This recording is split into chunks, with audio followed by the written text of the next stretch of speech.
I don't know about you, but I love playing sports. Not true, I actually hate it. But even if I am not keen on batting, kicking or running after a ball, I love sports documentaries. Basketball, soccer, cheerleading, hockey, you name it. And if the documentary happens to be produced or co-produced by Netflix, you bet I'm going to check it out. After all, we all know that in terms of movies, Netflix gets it wrong more often than not. But when it comes to documentaries, its catalog is impressive. So, did Pelé meet my expectations? Let's find out.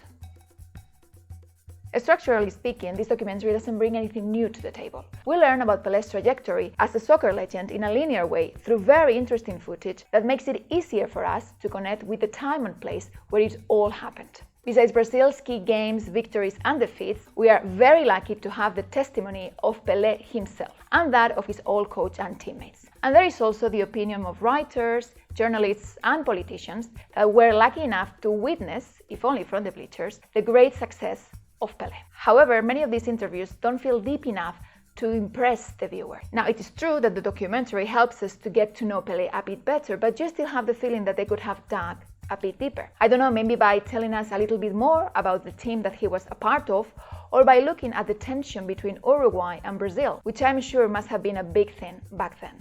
I also have the feeling that the voice of his opponents, as well as of his fans, is missing from this documentary. And since his key football moments are out there for everyone to see, thanks to platforms like YouTube, I wish they had explored the effect that fame had on Pelé's life in more detail. Don't get me wrong, it wasn't gossip or family drama that I was after when I decided to watch Pelé, just an insight into the darker aspects of being the king of soccer, which I'm sure there were. In fact, he does mention, only in passing, the many extramarital affairs he had, which I guess is something. Luckily, the directors of Tiger did not volunteer to direct this documentary, otherwise they would have turned that discovery into the center of the story. I guess you can tell I do not like Tiger. Not only that, I think it's a brilliant example of a bad sports documentary. I wish I could elaborate, but there are more pressing matters at hand, so maybe some other time.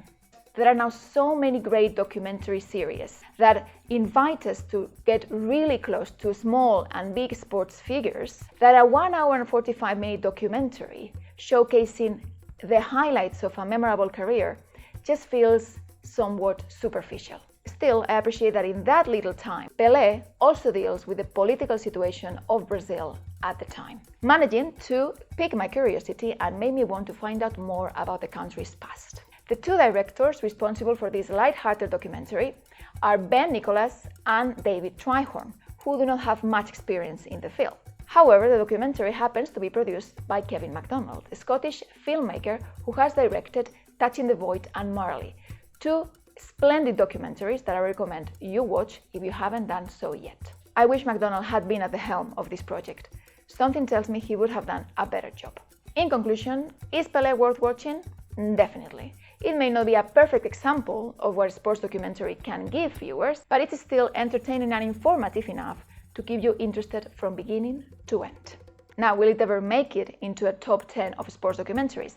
Definitely not. I could think of much better documentaries, and if we concentrate only on soccer, there are two names that come to mind: Diego Maradona and the Tottenham Hotspur's docuseries. And to think I don't like sports. What would I do if I spent more time playing sports and less time watching documentaries? Let's not think about it. And this is how far we get today. If you have already watched Pelé, let me know in the comments what you thought about it. And until we see each other again, have fun.